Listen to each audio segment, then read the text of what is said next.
Rosenberg, she mentioned 3 and a bit categories of people. She did not appear to be including in that people who wish to know God through the creation, but who also wish to worship him. And I'd like to ask if she considers that to be a contradiction of terms. Would Miss Rosenberg readdress the question of the 3.5 bits, a particular reference with those who wish not only to know but to worship?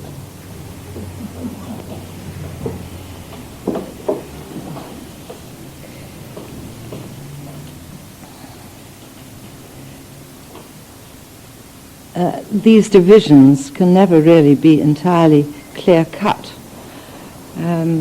or they never appear to be clear-cut. They overlap. The first 3 categories certainly overlap into one another. For example, at the first level at which I spoke, the person who is much concerned with the senses does, of course, because he is a human being, have some dim adumbrations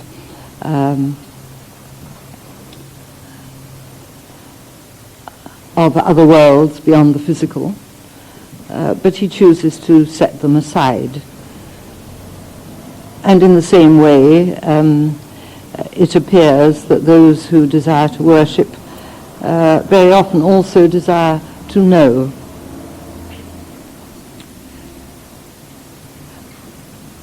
But I suspect that underneath those overlappings there are very clear distinctions between these 3 categories.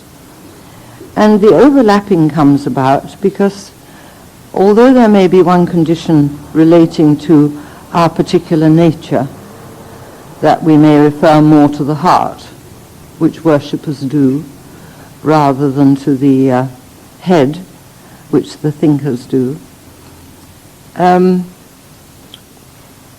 But if you have superimposed on that nature certain educational aspects or certain characteristics from your upbringing, then the divisions become much more blurred.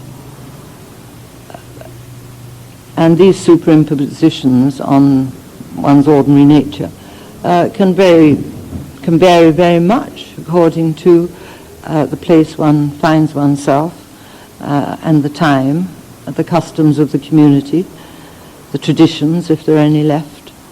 All these things may blur the divisions, but I suspect, without being able to prove it, that at root people really respond to particular categories very precisely. And it's only after the category of knowing has been left behind that these differences cease to be very important. For of course one can move towards what we regard as the search for truth, for the realization of one's absolute nature from any point. You don't have necessarily to be an ardently thinking philosopher to take up the search for unity.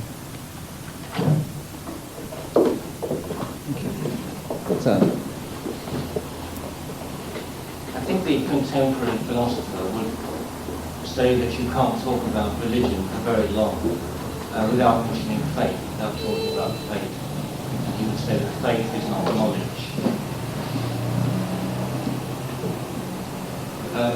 Approaching this subject as he does from reason, he can't make the leap from reason to faith. I wonder if you could say something about the relationship between faith and knowledge. The contemporary philosopher, whom I'm sure is not necessarily represented by Mr. Silence, would like you to speak about the relationship between knowledge and faith. This is a very important question, and why it's important, particularly important to us in our community.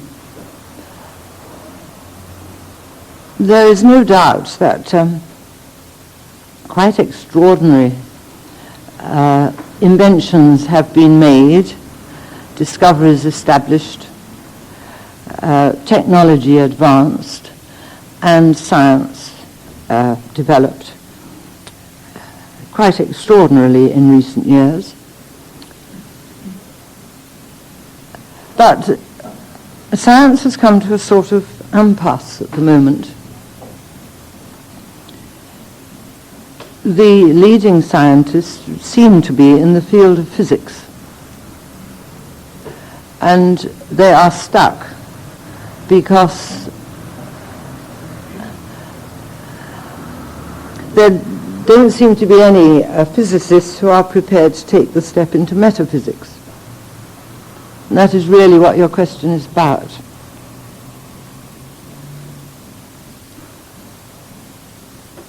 Now, when that step is taken, things will change drastically. One only needs look at a very simple problem. While we choose to live in this ridiculously uneconomic way, consigning vast quantities of stuff to the waste bins, we shall be oppressed with rubbish. It is a bit of a reflection of what goes on in the mind of the community, but that's another story.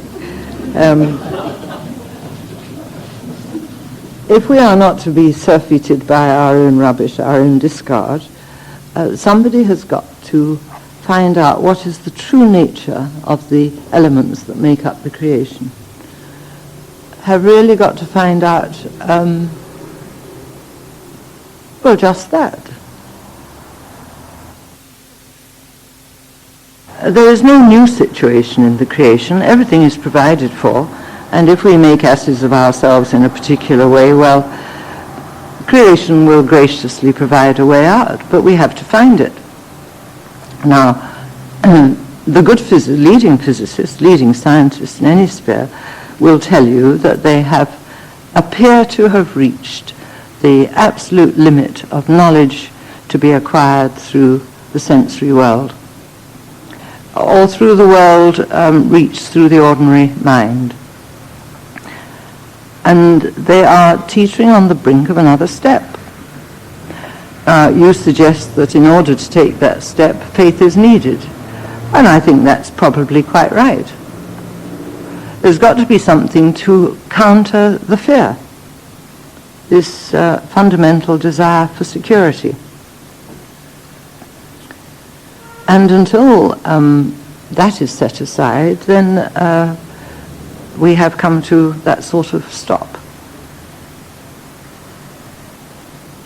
In the school, of course, work is proceeding in this sphere, trying to find, beyond the material world, the true nature of the structure of the creation, so that some knowledge may be filtered back into the community when it's ready to receive it. But the scientists have got to make that act of faith first. You see, one does need faith right the way along the road, if one may call it a road, this path of discovery, of truth. There are points where acts of faith are needed. And so it's fortunate, though any given individual may not know much about his emotional center where faith dwells, at least it's there by definition, and will come to his aid when it is needed. I think that's all. Do you agree that over time, religions, they start off as duality, this relationship between philosophy and religion, underlying philosophical truth, but over time they become fossilized, and we tend to look at differences between religions and lose touch with the fundamental philosophical basis of each of those religions, and that's where it happens for us, eventually. Yes, I think if I could not fossilize, perhaps crystallize the question. It is felt that over a period of time that the philosophy and religion do tend to become a little fossilized, and it becomes necessary to restate differentiations. I think that's probably the question that you could... To restate the underlying philosophical truth, yes. Yes, this is part of the effect of the law of entropy that I mentioned, that all things do run down. As they run down, they become denser, perhaps fossilized. This is the way of things, and it is certainly necessary for some agency to reform, lift, remind. Very often this reminding takes place in the course of what we recognize as a renaissance. And we're probably due for one fairly soon.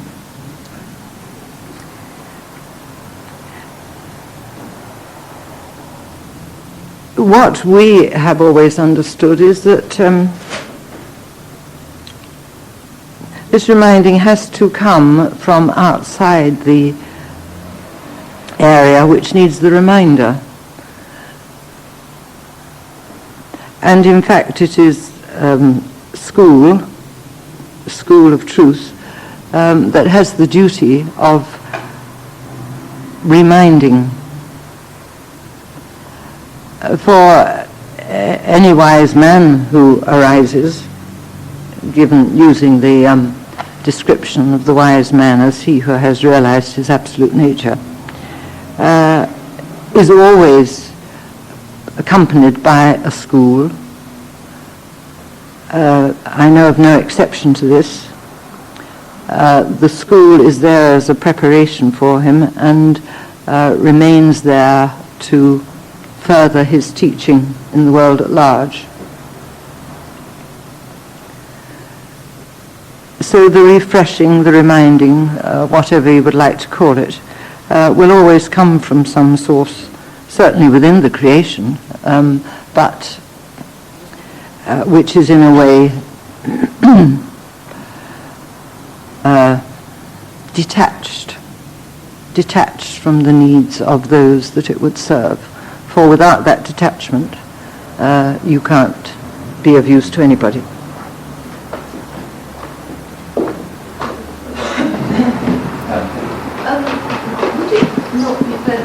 That when a new religion starts, it starts as a result of the incarnation of God.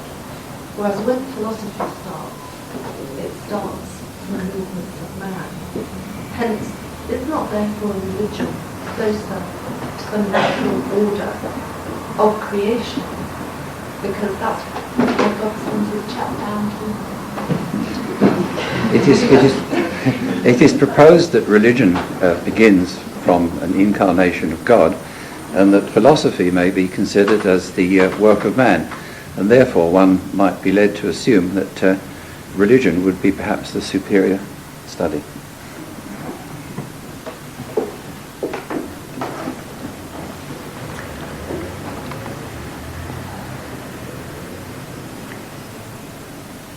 It has seemed to me that when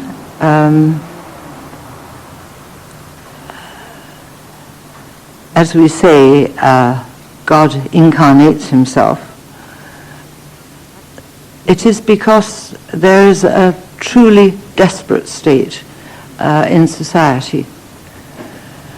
They say in this Mahayuga, if that phrase means anything to you, there have been something like 24 such occasions when things were so desperate, the phrase I used before, misery overflowing in creation, that the Absolute incarnates himself and appears among men and teaches powerfully. And that teaching seems to last for a very long time.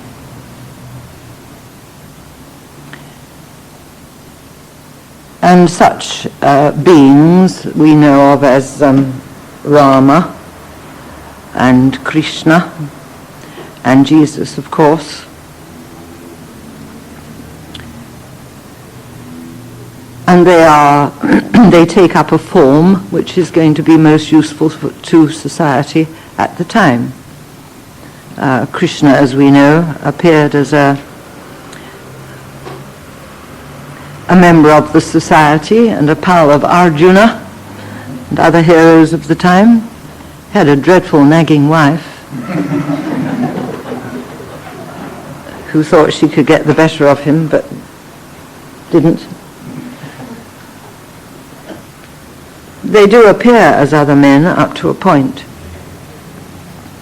Now, whether there is a great difference between an avatara, as they call them, like that, or a wise man,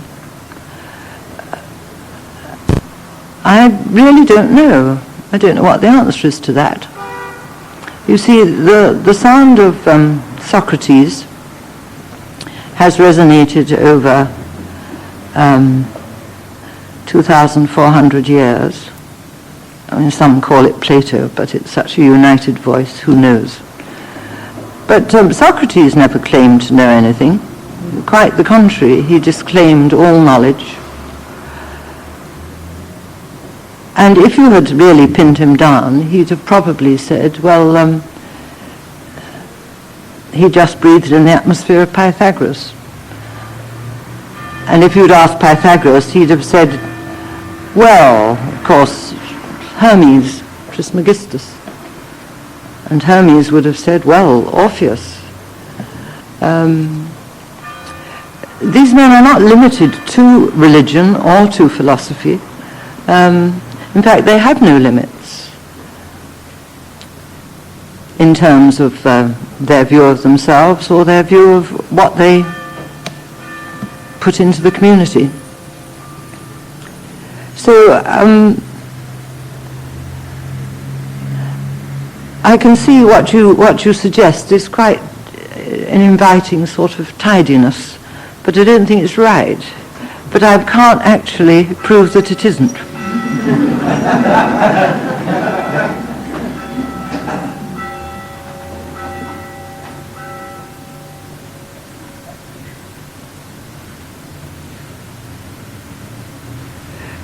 We just need to beware of drawing boundaries around these categories, any categories. The fact is that the man who realizes his own nature is a universal man, but more than that, he is beyond man in a sense, and he can take the whole creation as his parish, as you will discover if you persevere. And then you hand out what society needs. Now, it was no good, would have been ridiculous for Socrates to talk in terms of religion to the Greeks and to the Romans, who also took up his teaching, or indeed to the 19th, 20th century public schools, who also took up his teaching. That wasn't the issue. What was needed in that particular line was this deep thought. After all, Europe was threatening to become, when Socrates was alive, a horde of milling around barbarians. They needed religion to calm down their grosser excesses, but they also needed to learn how to think. And philosophy helps with that. But these are just off-the-cuff indications, and I will leave your question lying on the table.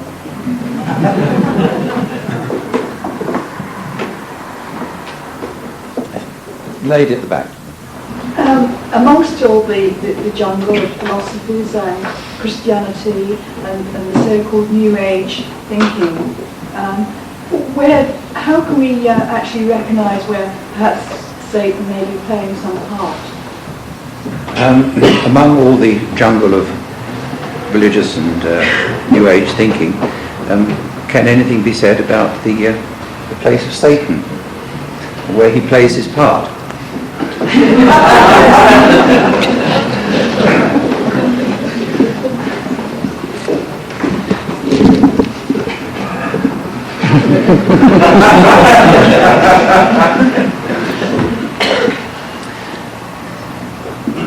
I should perhaps say as a sort of foothill, because Satan is the super devil, that devil just means dual, and duality is just the only sin, really. After all, it was the sin of Adam and Eve in the garden. There they were in unity with the self, and they settled for duality. They preferred to interest themselves in the most awful duality of all, good and evil. They ate of the fruit of the tree of knowledge of good and evil, and that was their step into duality. And every religion has a story like that at its beginning, because there always has to be somebody who takes that step from unity to duality.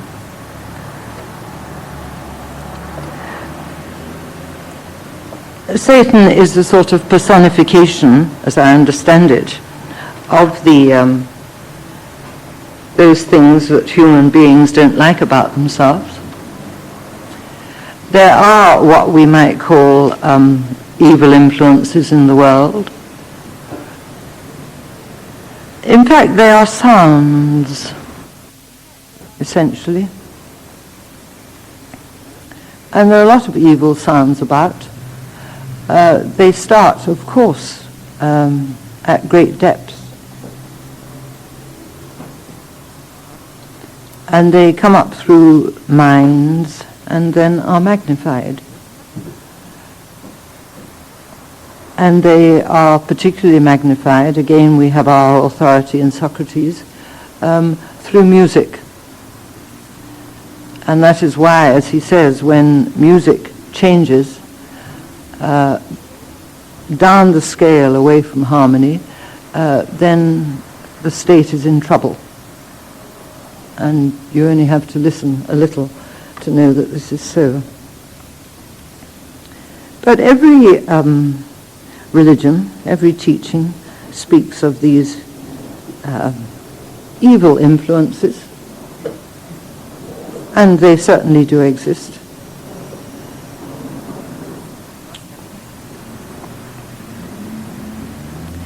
And Satan himself is the personification of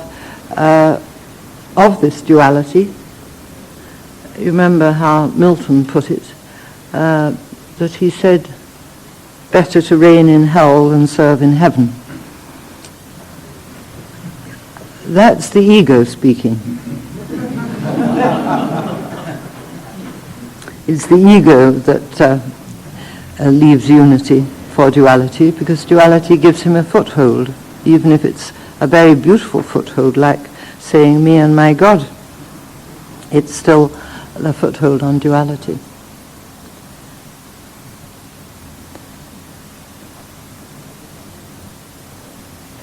The Vedantic tradition speaks quite a bit about forces like Rakshasas and so on, who make very evil sounds indeed. But the only evil really to worry about is the sort of evil we meet through our own ego. That is always the place to start, tidying up that area. And if you should ever run into a really nasty Rakshasa, remember a very simple thing, and there will be no problems. Remember that in truth, the self is the self of all, whatever nasty function they may have in the creation. And knowing that, you may dispose of the assault quite easily. I was very reminded, lady in the very back row, that we do have an overflow here, and Some of them are twitching, I gather. Just relay the question.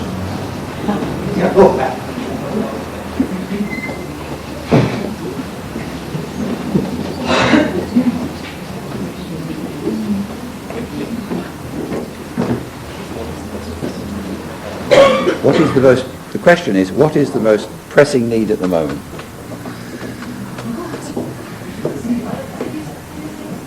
What is the most pressing need of our time?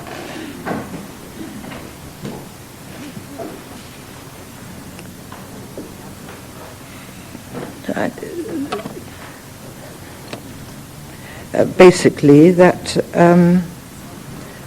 the whole community should come to believe again in a spiritual power greater than itself.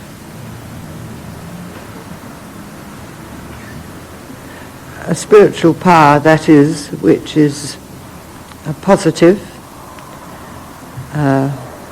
which is wise, which is true, and which is beautiful. This would be a corrective for very many ills.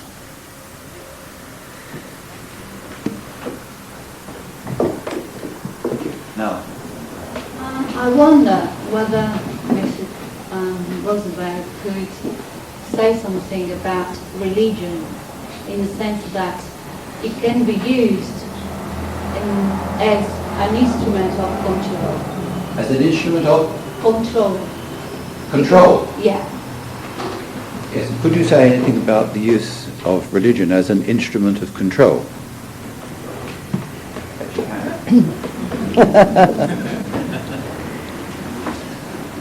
It used to be fashionable to say that the word religion came from the Latin ligare, to bind, and those who chose that bit of etymology tended to say, yes, it's all bondage and the people below the priests and this sort of thing. In fact, it's not good grammar, etymology.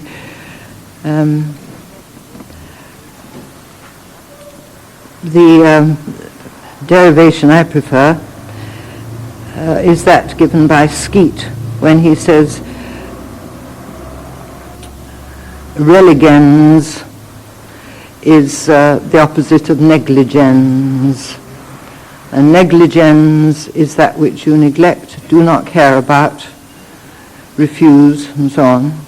So religens must be that which you care about. And to that extent, a life with religion at its center is useful.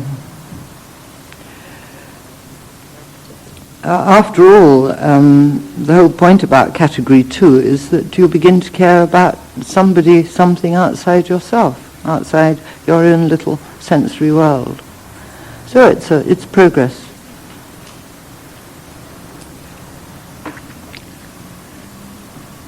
Now, it is obviously so, and one really doesn't want to go into the history of it because it's very complex, that it's not that religion goes wrong, it's not like that. It's that the institutions in the name of religion go wrong. And then they can indeed take what are very simple rules laid down by a founder, reflections of natural law actually, they're not rules, and turn them into rods to beat everybody's back. And I think that's what the questioner was asking about. And there are examples of this in every religious organization that I know of. And human nature being, as it tends to be, in an iron age, I don't think there'll ever be any difference in that.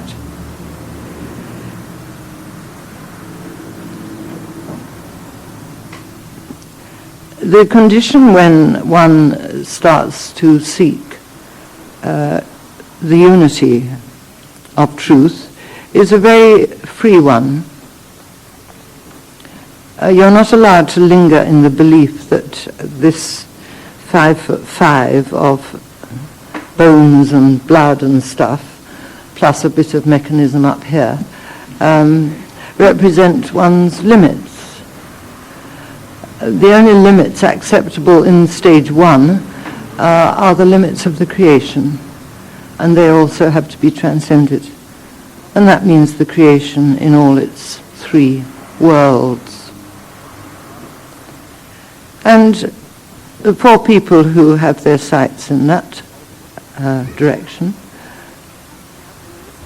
they must understand that religion is there for the service of the community, and if they wish to participate in it, well, fine.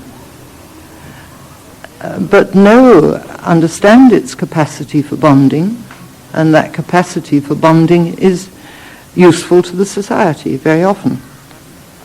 But don't be caught by it, because you are seeking to drop your bonds, not incur new ones.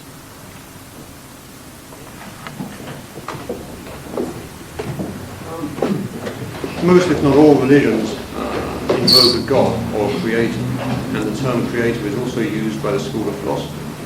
Perhaps you'd like to explain a little bit more what is meant by a creator as used by the school of philosophy, and also to say why we need a creator, why we need to invoke the existence of a creator.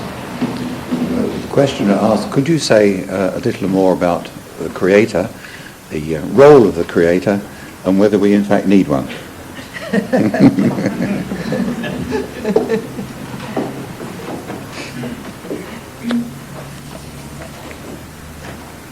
There are some questions that make you think, what the hell am I standing here answering these questions for? And yet one knows in experience that what one says, as far as one can express it, is true. Everything in this creation is called into existence by sound. It has to start somewhere. It does start somewhere.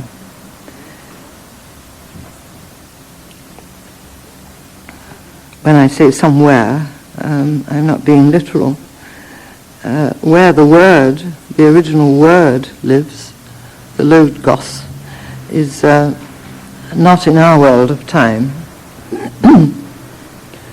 But the creation is called into existence by our Creator, who is known by different names.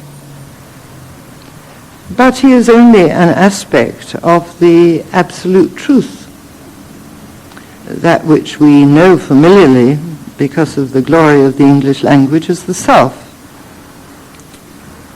but elsewhere is called the Atman, sometimes the Holy Ghost, the ultimate, the indivisible.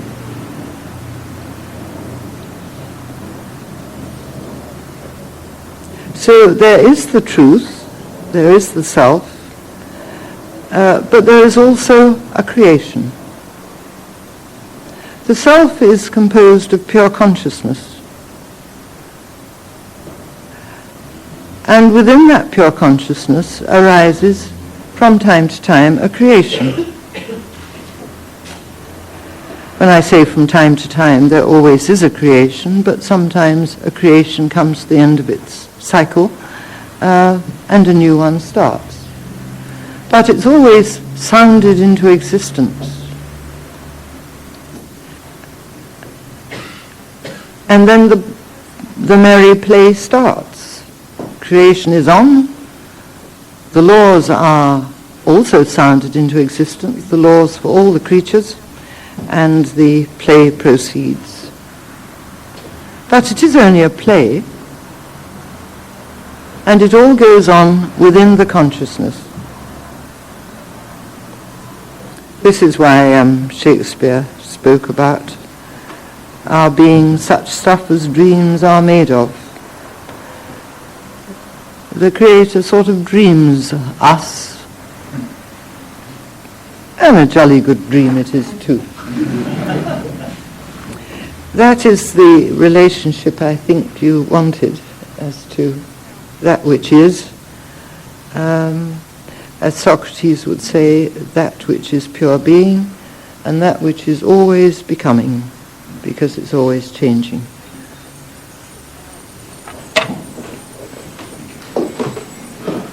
Another question from the back room.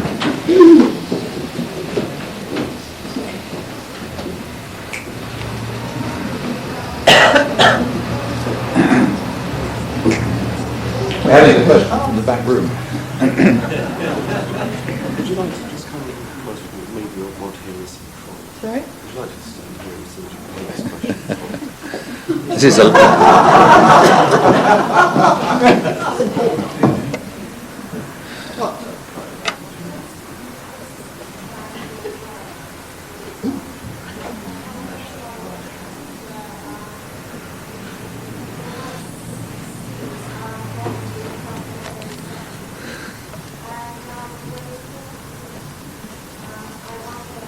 I think it's another lecture.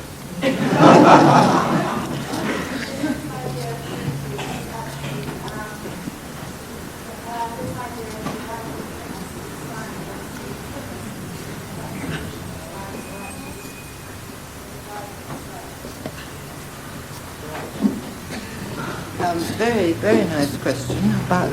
You'd like to crystallise it for the microphone? The lady was saying that in encounters with Christians, the question arises about the separateness of God from the creation, and it's questioning these statements about unity.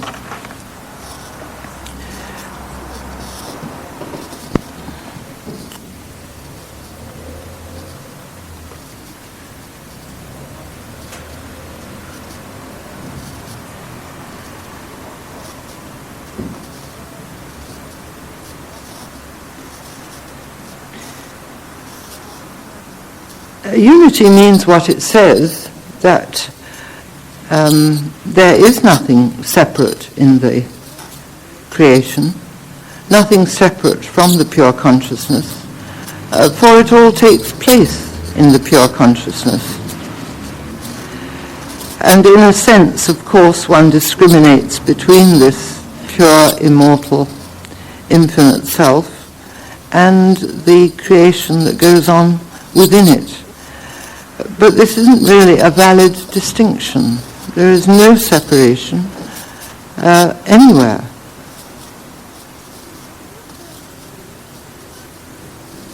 Now, it is true that the Christian Church, which is very obsessed, much as I love it, I have to admit, it's very obsessed with sin.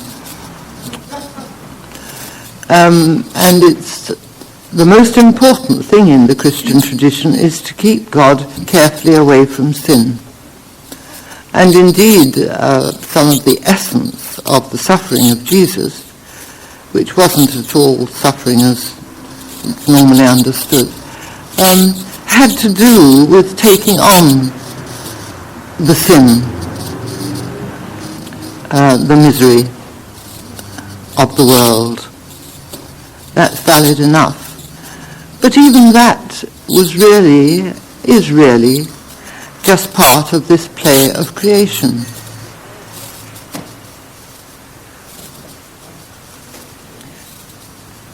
The creation is never without the self, which the Upanishad says penetrates every particle of every being,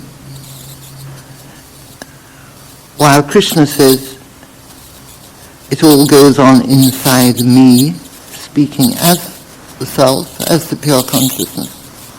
So within and without have no reality.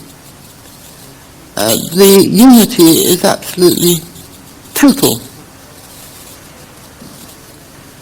And of course the real perplexity is how can we not realize it very easily when it is so.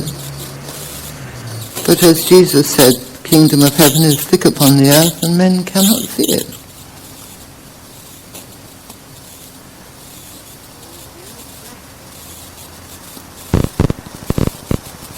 So So the Christians must be encouraged to bring their God out of his isolation, and just remember that the avatar, Jesus, partook of all worlds and of pure consciousness itself. He was the Word made flesh, after all, and the Word is absolutely central to the unity.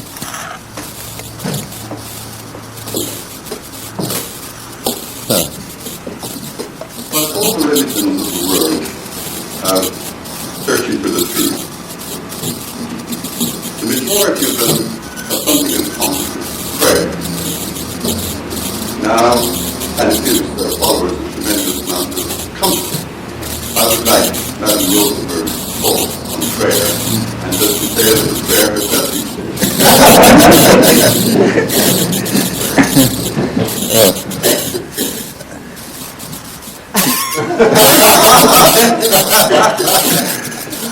I just cannot resist it. That one of the first things I learned in the school, somebody once said, sudden prayers make God jump.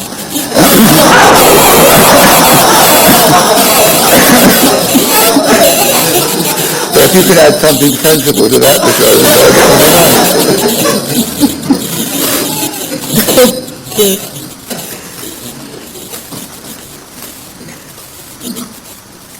They say that everything in this creation, in their natural motions, sing and praise. That, and one can hear this sometimes. Everything, all creatures, just in their natural motions, are singing a song of praise to the Creator that brought them, their forms into being.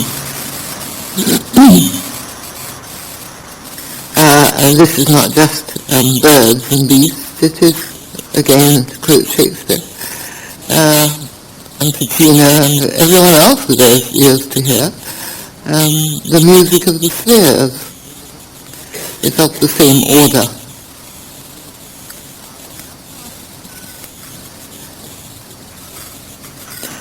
And that is prayer. Human beings ought not to be exempt from this, though they often are. They sing quite a different song, but they too may, in their natural motions, when they are behaving naturally, quite automatically offer up this praise.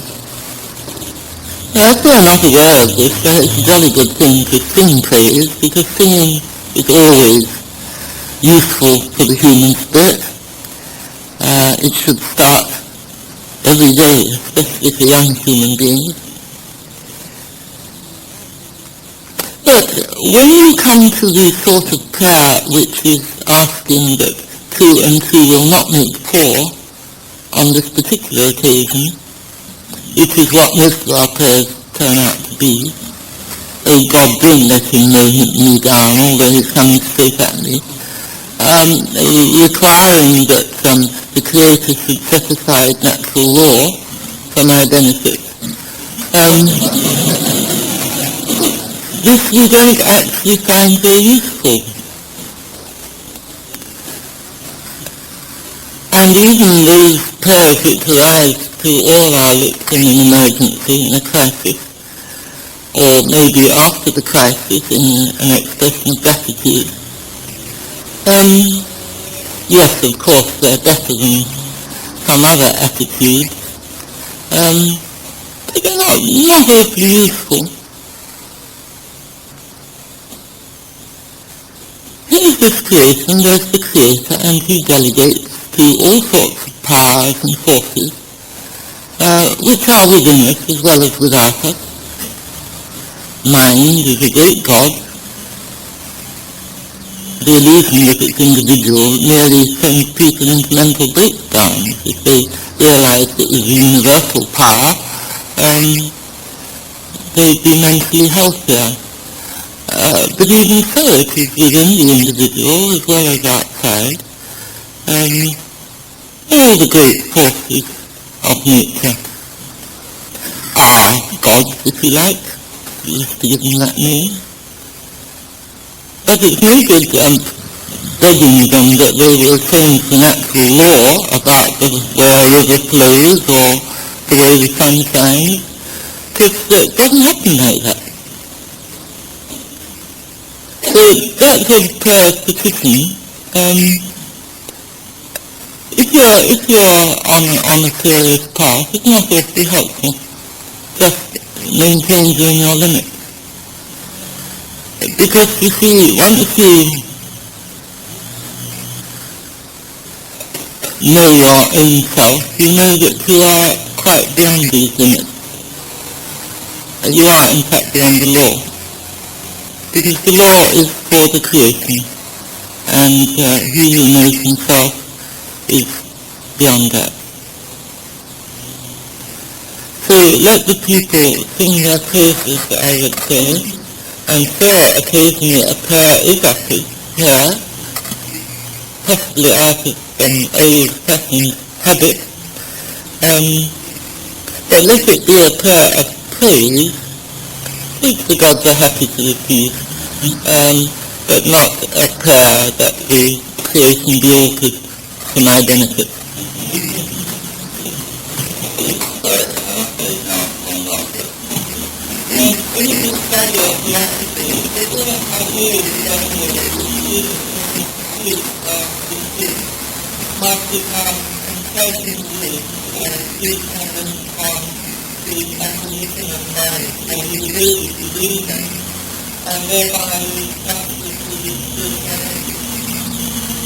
If there was any study of philosophy that one could lose touch with, or rather, in the pursuit of reason, perhaps lose touch with one's essential spirituality.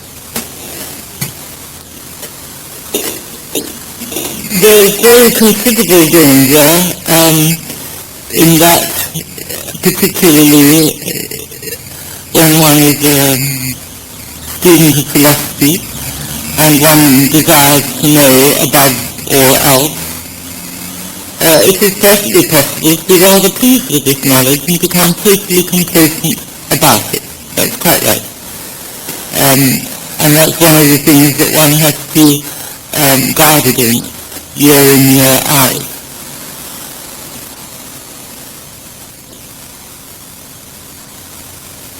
But what one discovers is that true knowledge cannot be stored in the mind or in the brain mechanism or anywhere else. Knowledge is absolute. Knowledge is of the nature of the self. And you can't argue with it and bargain with it. Knowledge always arises from the need. And if knowledge arises when you have to stand in front of some people who expect something from you, well, you are duly grateful. The brain is the internal brain mechanism in us all.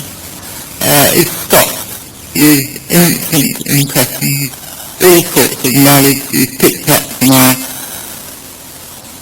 parents, from our schooling, from everything, from life in general, good, bad and indifferent. And if you just press the right button, you can open your mouth and say that let out. But it's not knowledge. And that one comes to learn very quickly at this dividing line between the pursuit of philosophy or religion and the seeking for unity, is that second-hand knowledge is no use. That practically quite a lot of the tendency to complacency, because we are forever perched on a precipice, listening with interest to see if any sounds are going to come out of their mouth, and if what they are going to say. That's really what it's like in relation to knowledge. And to claim it is both absurd and technically impossible.